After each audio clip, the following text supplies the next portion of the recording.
Leonardo da Vinci को तो आप जानते ही होंगे। अगर नहीं जानते तो मैं आपको बता दूं कि ये दुनिया के उन मशहूर पेंटरों में से एक है जिनकी पेंटिंग करोड़ों अरबों में बिकती है। दुनिया में ऐसे बहुत ही कम लोग होते हैं जो अपने मरने के बाद भी अपने काम की वजह से हमेशा लोगों के दिलों में जिंदा रहते हैं, और उन्हीं सब में से एक थे लियोनार्डो दा विंची।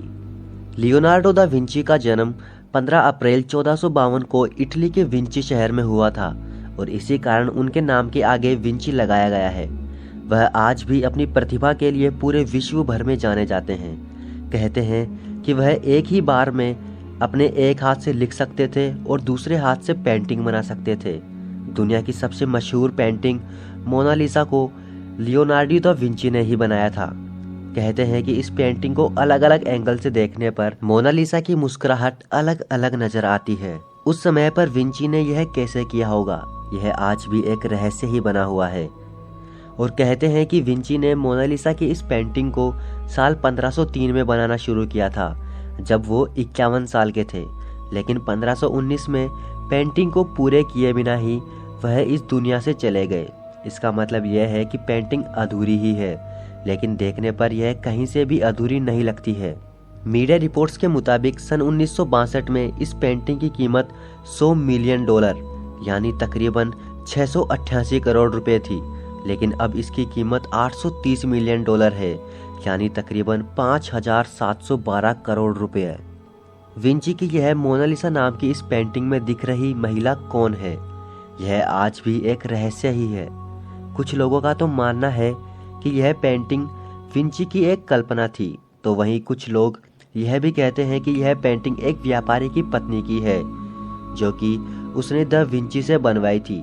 मोनालिसा की पेंटिंग फिलहाल फ्रांस के लोवरे म्यूजियम में है, जिसे एक खास तरह के कमरे में रखा गया है।